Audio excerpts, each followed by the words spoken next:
Buenos días. Esto es Psicoanálisis con Contreras y hoy tenemos a nuestra amiga Pilar Mayas Pérez. Ella es de España, de Huelva.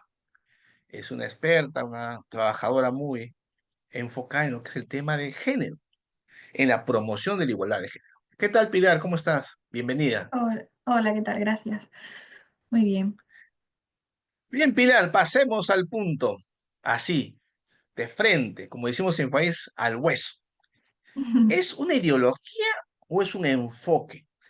Enfoque, mucha gente dice que es un método de análisis, una herramienta para el análisis social.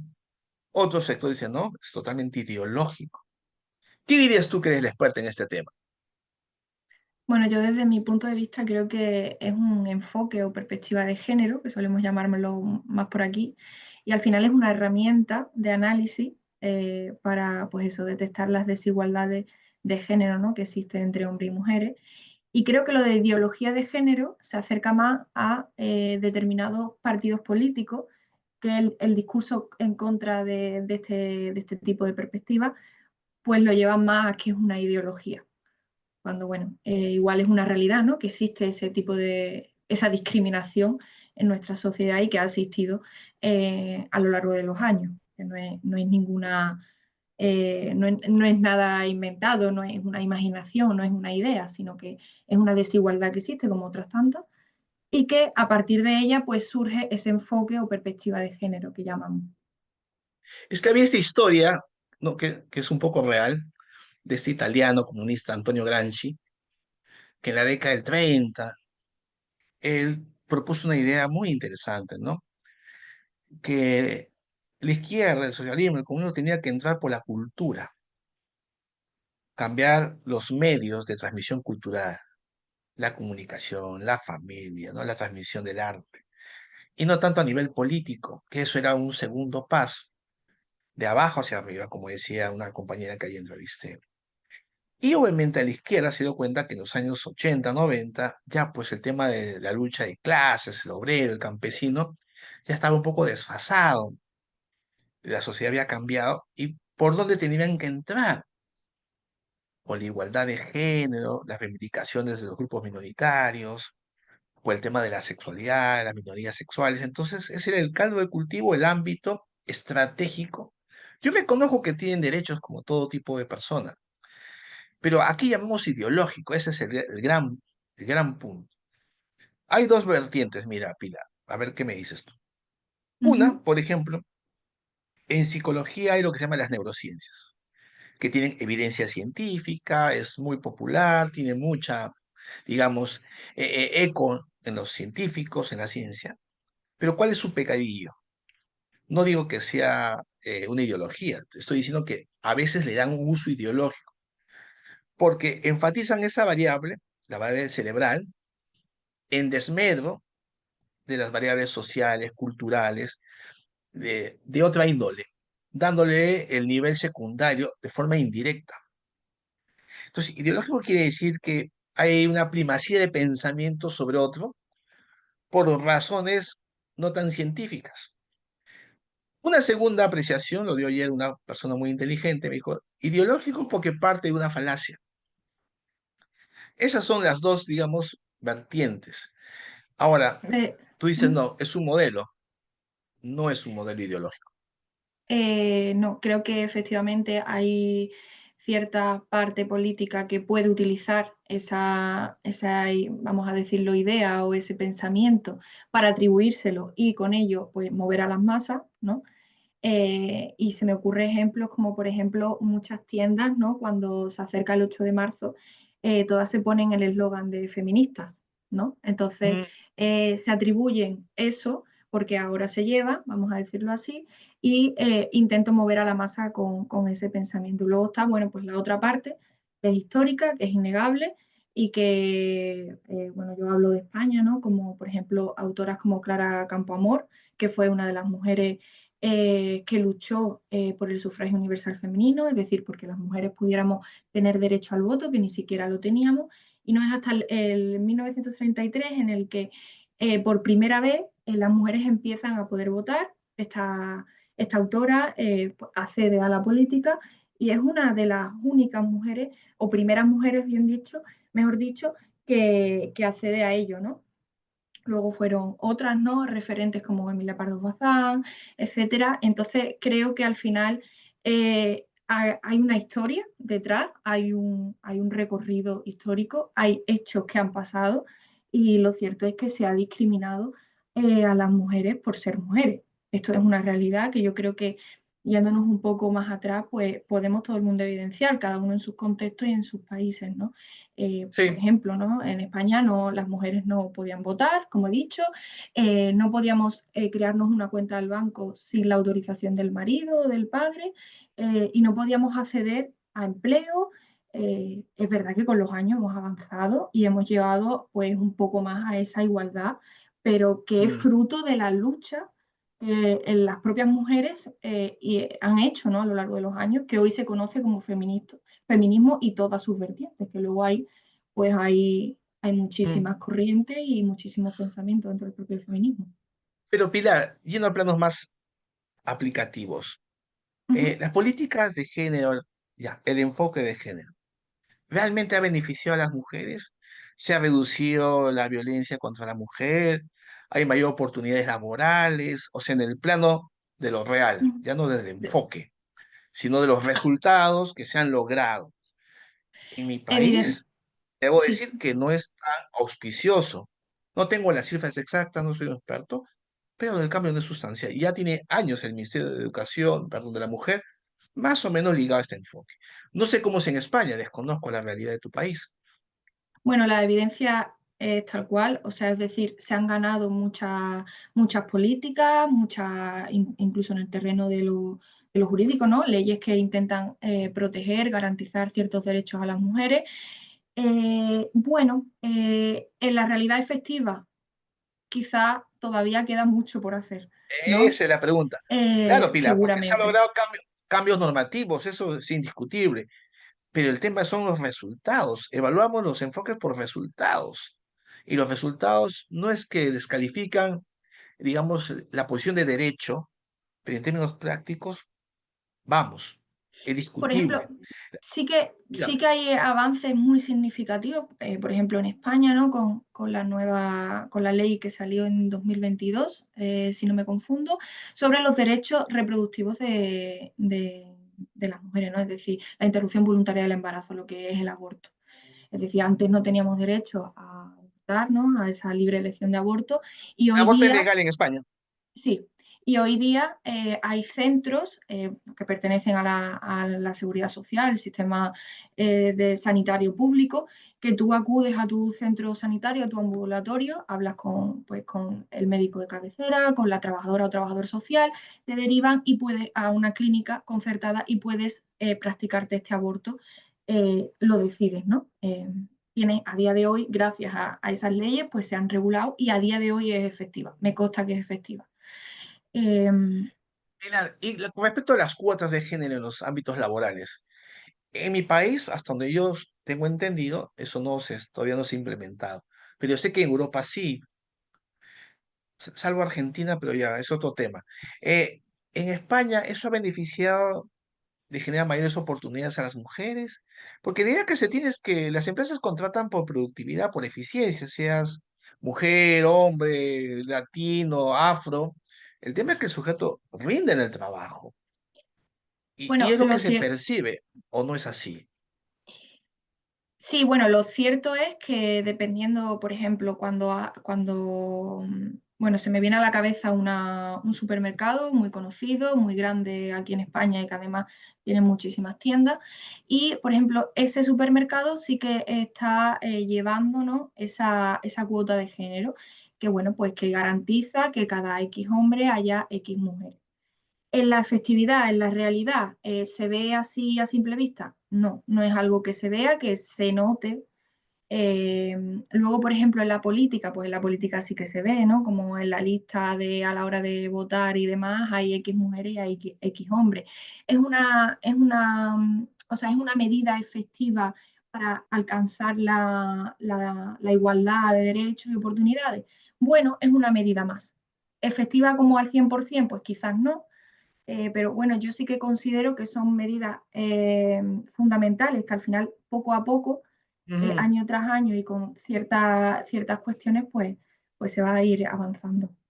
Mira, te comento, yo soy psicólogo social, hace ya muchos años trabajo, y te cuento que acá en el Perú hay lo que se llaman asentamientos humanos, todavía existen. Y había un dirigente, una dirigencia, ¿no? El famoso secretario, tesorero, presidente. Y ocupado por hombres y los grandes excluidos eran las mujeres y los jóvenes. Mi propuesta juvenil, bueno, mi propuesta no, el proyecto al que yo estaba suscrito era empoderar a los jóvenes, no a las mujeres, los jóvenes en general. Ujú, Y se pues hizo la lucha tanto a nivel de la incidencia política en aquellos años, se hizo una declaración, bueno, no sé, la normativa de una municipalidad para que incluyeran jóvenes en las juntas directivas de las comunidades. O sea, estaban obligados los dirigentes a poner jóvenes y a poner mujeres también. Pero eso funcionó y ese es el problema, ¿no? Le sacan la vuelta a la ley, porque a los jóvenes lo ponen pues en cultura, a las mujeres en trabajo social y los cargos que pesan siguen siendo dirigidos por hombres. Entonces, en mi país, echa la ley, echa la trampa, dicen, no sé cómo será en España, estamos llenos de hermosas leyes, pero a la hora de la hora no se aplica o no es factible su uso. Ese es el gran Yo interrogante. creo que más Pero que no se dígame, apliquen, perdón, yo creo que más que no se apliquen, perdón, que no sean, como ha dicho, que no sean útiles, ¿no? Es que no se aplican. Es decir, creo que esas leyes o esas normativas para ser aplicadas tienen que ser aplicadas por personas que están en cargos competentes para aplicarlas. Si la mentalidad o la conciencia de la mayoría de la sociedad sigue siendo la misma como años atrás, porque no ha avanzado o porque va avanzando muy poco a poco, efectivamente todas estas leyes nuevas que salen pues no se van a aplicar con la misma perspectiva o con esta perspectiva de género, pues porque su conciencia siguen en otro punto. Es algo que mira, creo que poco a poco se tiene que ir avanzando. esto es interesante, Pilar, te comento porque no tienes por qué saberlo, es una verdad muy lejana a la de España, a Huelva. En mi país, en Lima, la capital, hay como sigue viendo, en la periferia, distritos, ¿no? De clase trabajadora, de clase humilde, ¿no? No me gusta llamarle pobres, porque no necesariamente lo son todos. Y en esas comunidades hay lo que se llama organizaciones sociales de base, OSB, que son comedores, vasos de leche, que se crearon hace un montón de años cuando había una situación, digamos, de extremo político, que gracias a Dios Perú ya pasó. Estamos viviendo otra situación particular, pero sea tema para otra conversación. Acá, aquí viene el punto, que son las mujeres las que están posicionadas en los comedores, obviamente, mujeres dirigentes. En los vasos de leche, en las ollitas comunales, que ahora son el nuevo sistema de hace unos años, también son mujeres. Las que movilizan a las personas son mujeres. Claro, tú me dices, pues, estamos hablando de un sector social, digamos, vulnerable, poco accesible, pero por ejemplo ahí, mira cómo la teoría se contrasta, ¿no? Ahí son las mujeres las que tienen mucho poder. Los hombres también, pero no hay una desigualdad extrema. Tampoco Quizás digo que hay también, una correlación de fuerzas, pero no es que están pues sumidas en el patriarcado y todo esto. Por quizás también supuesto, porque, dígame, perdón, se centran más en sectores feminizados, es decir, los comedores, es un sector al final muy feminizado. mujeres, El cuidado de los mayores o el cuidado de personas de los dependientes, niños, de los niños, las tareas del hogar, al final son, bueno, hablo un poco desde la ignorancia, me imagino que son comunidades en las que, como se diría aquí, son excluidas socialmente o de exclusión social, y que llevan a cabo una vida en la que la mujer es quien cuida, es quien organiza comidas, es quien... Entonces, claro, evidentemente se ven como, parece ser que llevan el mando, ¿no? Ahí, ¿no? Que la desigualdad no existe o no se ve tan patente como tal. Bueno, sí, habría que ver también qué decisiones toman cada uno, ¿no? Dentro de sus posibilidades. Es Mira, interesante. y hay otro detalle interesante que a ti te puede interesar porque estamos los dos en el ámbito social. Yo no soy psicólogo solo de consultorio. Eh, Mira, que esto es bien, bien bacán. Fíjate, el problema me dicen, el problema no son las mujeres o los hombres, el problema son las personas que se atornillan en los cargos, doctor, me dice.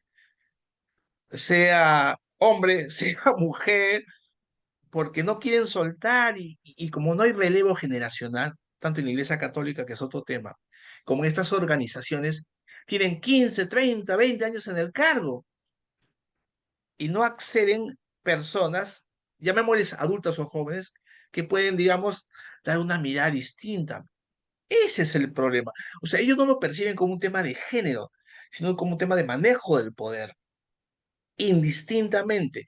Y eso es en la práctica, eso no es una interpretación de lo que estoy haciendo, tal cual. Y en la Iglesia Católica sucede lo mismo. Cuando yo estoy capacitando a agentes pastorales, en salud mental, obviamente, yo no es que sea una especie de temas religiosos. Digo, ¿qué pasa con los jóvenes? Vienen adultos. Ese es el problema, señor, me dice. No quieren soltar los cargos. Y los jóvenes no se sienten muy llamados porque el Señor se apropia del cargo, Él es el catequista y no permite, se termina aburriendo y se pone replegando. Entonces, fíjate que ahí, no digo que no sea importante, Pilar, pero en la realidad, en estas comunidades, no es un tema de agenda, no es un tema que se palpe, que se perciba como, wow, ¿no? Mira la desigualdad. No por una cuestión Bueno, de creo enfoques. Sí, dígame. que habrá cuestiones más importantes que ellos mismos estén viviendo, como Así pueda es, ser correcto. pues la falta de recursos, la falta de acceso a empleo, la falta de un millón de cosas seguramente que no, que evidentemente pues están por encima y que son más preocupantes en ese contexto. Pero esto tampoco quiere decir, o sea, analizándolo realmente con una perspectiva de género, conociendo lo que es el contexto y en profundidad y tal, esto no quiere decir que no haya situaciones, a lo mejor son más puntuales, a lo mejor son más invisibles, porque también en general se está confundiendo el decir, a lo mejor me voy a ir a otro tema, ¿eh? Me reconduce si me voy a Dale, otro dale, tema. dale, Pero Pilar. sí es cierto que se está diciendo, no, es que en España no hay machismo, machismo hay en otras zonas, ¿no? Por ejemplo, En del mundo, o en Latinoamérica. otras, por ejemplo, o en otras religiones, ¿vale? Bueno, es que a lo mejor el machismo no es lo visible, a lo mejor el machismo son un montón de cuestiones cotidianas que todo el mundo normaliza en casa y que realmente está llevando una estructura y un machismo intrínseco natural, es decir, ni la persona que más conozca de esto o que más se interese por esto va a tener una mente totalmente que en su día a día no vaya a ser machista o no vaya a cometer comportamientos machistas. Es decir, esto es algo que se deconstruye.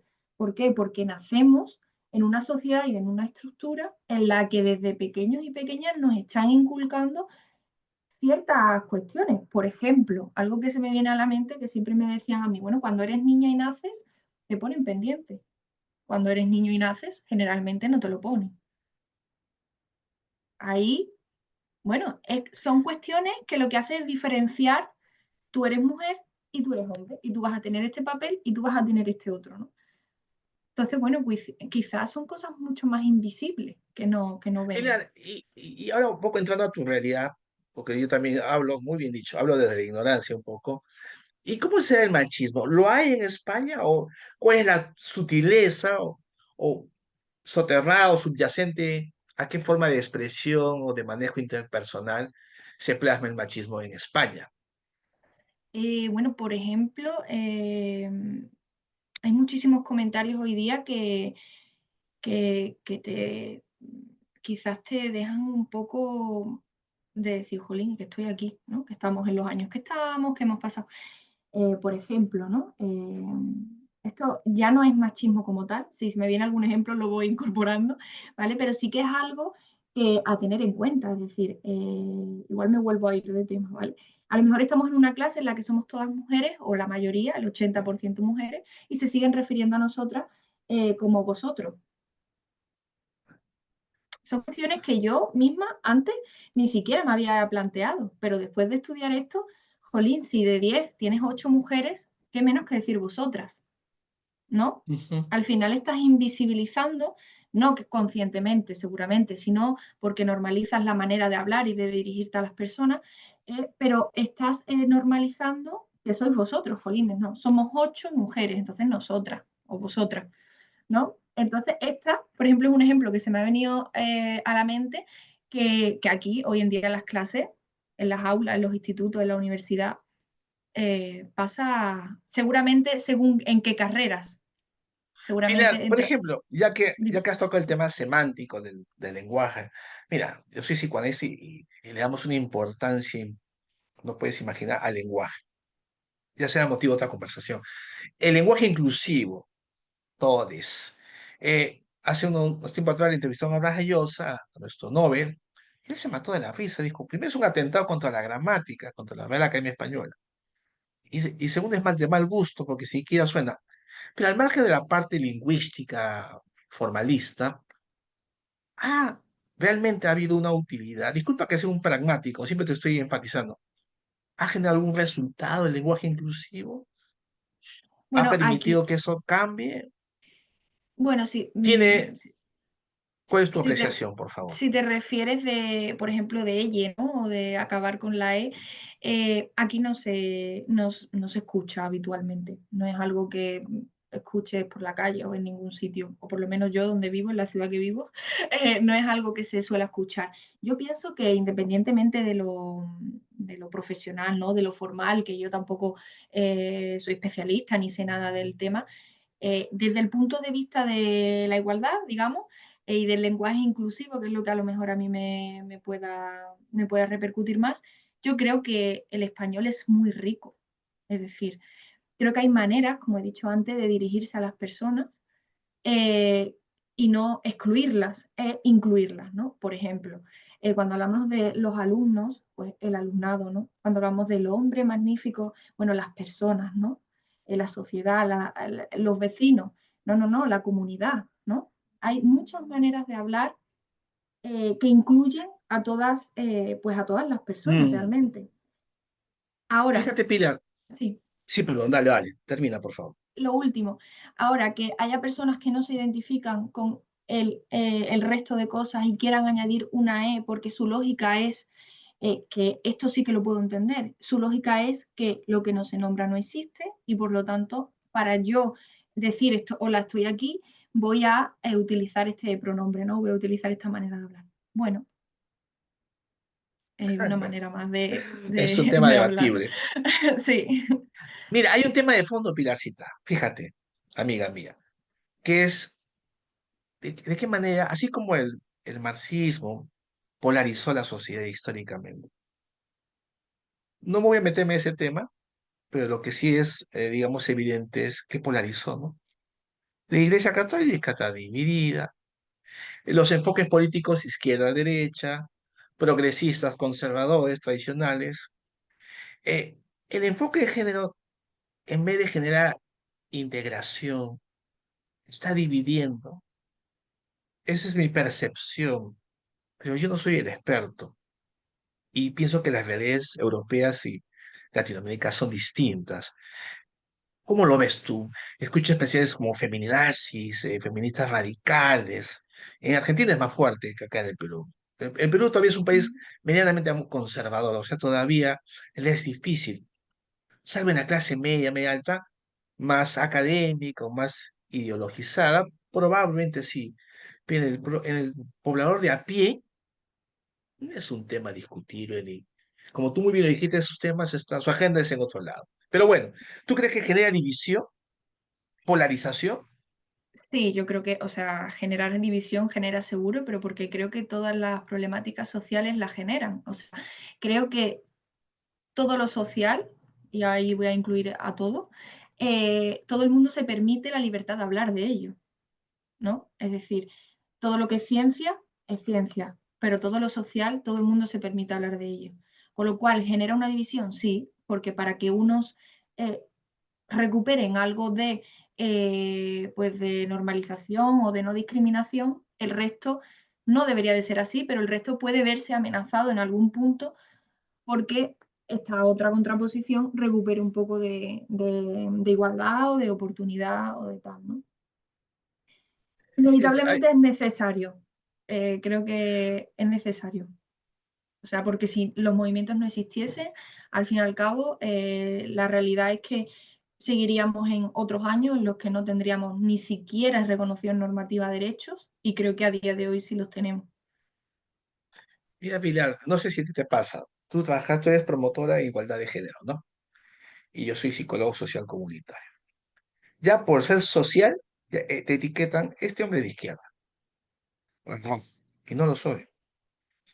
Si es feminista, ya la radicalizan, porque hay este estereotipo, ¿no? De etiquetar ciertas tendencias, ¿no? Profesionales, perdón, como tendencias ideológicas o políticas.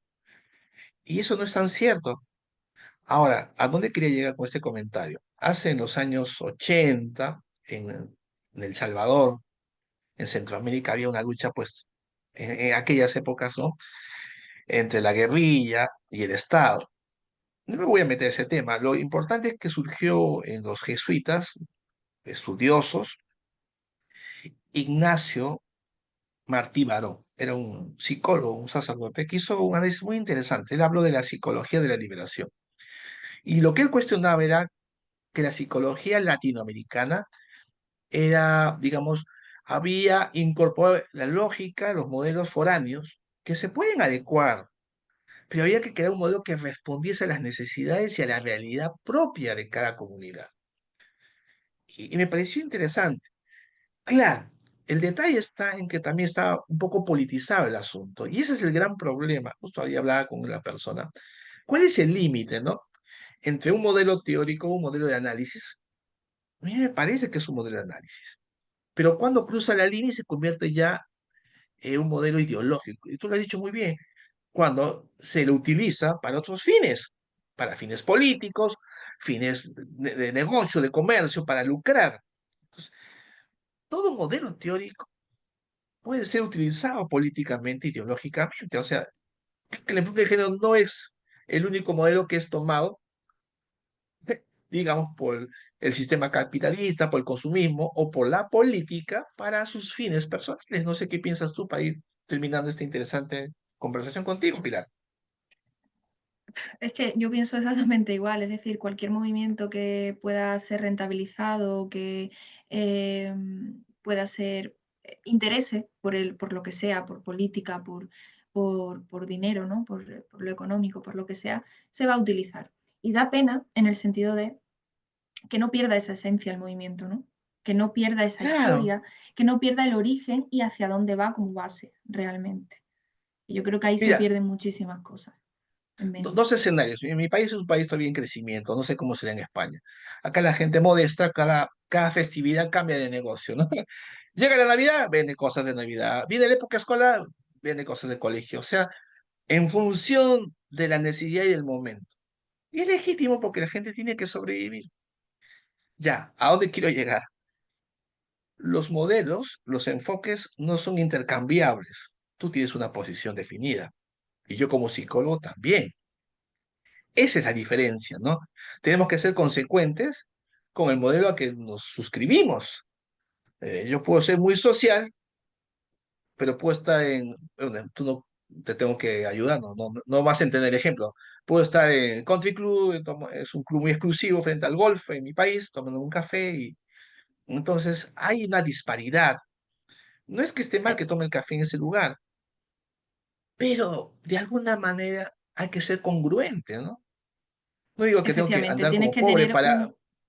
tienes que tener Correcto. una lógica, ¿no? Una coherencia con lo que tú piensas, con lo que tú haces y con lo que tú Y, promulgas. No tiene sentido y- que me queje, por ejemplo, de, ¿no? de una tienda que vende las camisetas en el 8M y vaya yo y las compre. Es decir, si yo Así creo es. que se está lucrando del movimiento simplemente para fines económicos, pues igual me tengo que retractar y decir, no, no voy a comprarte ahora la camiseta, porque la camiseta me la deberías de vender en cualquier época del año, ¿no? Quizá. Correcto. Mira, para cerrar con una frase, Herbert Marcuse tiene un libro muy bueno que se llama El hombre unidimensional. Es un freudo marxista, tú sabes que yo soy psicoanalista. Y él decía que el sistema siempre incorpora a los que atentan o van en contra de sus fines económicos y políticos, económicos sobre todo. Cuando surge en los años 60, ¿no? En la contracultura norteamericana, el hipismo, vivir en comunidad, el Power the Flowers, una época muy bonita, ¿no? Muy romántica también. eh, lo convirtieron después en moda y perdió su sentido. Claro. ¿Quién lo convirtió en moda? El sistema de consumo, ¿ah? Luego, en los años 70, te acordarás, bueno, tú eres bien joven y yo era un niño, yo nací en el 74, estoy viejo, Pilar, los punk, esos sujetos que andaban con los pelos así, ¿te acuerdas? Esas bandas inglesas, Sex Pistols, era totalmente transgresor del sistema contra la música disco. Llega el consumismo y lo convirtió en moda. O sea, el punk se convirtió en una moda y la gente se vestía de esa forma. Entonces, fíjate cómo trivializa el sistema con los movimientos sociales que intentan cuestionar el sistema. Entonces, ¿a dónde voy? Tú dirías, ¿a dónde quieres llegar, Juan Carlos? Pensemos si el análisis de género, el enfoque de género, también está siendo usado por el sistema. Y de eso no soy el experto para hablar. Esa sería mi última pregunta, Pilar, como reflexión final. Si el enfoque de género está siendo usado por el sistema, es la pregunta. Así es. Vale, bueno, mi opinión no. Es decir, creo que el enfoque de género molesta al sistema y creo que no interesa, y por ello estamos a día de hoy como estamos, es decir, no interesa concienciar a la población y informar a la sociedad de lo que es realmente el feminismo, por ejemplo, o la perspectiva de género. Creo que no interesa y como no interesa, no se informa. Y la gente pues tiene opiniones diversas en función a lo que va escuchando, en función a noticias, en función, pero realmente nadie le ha informado o no se han informado tampoco por una fuente fiable de qué es el feminismo, qué historia tiene detrás el feminismo, ¿no? Por lo tanto, creo que al sistema no le interesa, no le ha interesado nunca, y de ahí viene pues toda esa lucha que ya lleva años y años y olas, ¿no? Del feminismo. Bien, estuvo con nosotros Pilar Mayas Pérez de España, ha sido muy grato. Y que esto muestre que la juventud también tiene criterios propios. Tú sabes, Pilar, y no lo tomes a mal, hija. Yo hice este canal con la idea de entrevistar al comienzo a especialistas, gente como yo que peina canas, gente vieja. Pero después pensé que soy un error, dije, porque la gente joven es la que está embarcada en cambiar el mundo, tanto desde el ámbito profesional, desde el ámbito político. Entonces, y no me he equivocado, porque pienso que la gente joven, profesionalmente hablando, ¿no? Es la que tiene la tarea, ¿no? Nosotros ya estamos dejando la posta, ustedes la están asumiendo, con los retos y las problemáticas tan complejas como las tienen ahora Europa y Latinoamérica. Bien, Pilar, te agradezco tu tiempo, hija, y gracias por la amistad y la buena onda. Ha sido una entrevista bien chévere, me ha gustado hablar contigo. No sé si quieres decir algo para terminar. Bueno, por mi parte nada más, ha sido un gusto también compartir este momento. Yo siempre estoy abierta al debate y al conocer también otros enfoques. Y nada, simplemente creo que el enfoque de género cambia o pretende cambiar muchas perspectivas para pues disminuir la desigualdad. Muy bien. Gracias, Pilar, y gracias a todos. Será hasta otra oportunidad. Que tengan buen día. Chao. Nos vemos.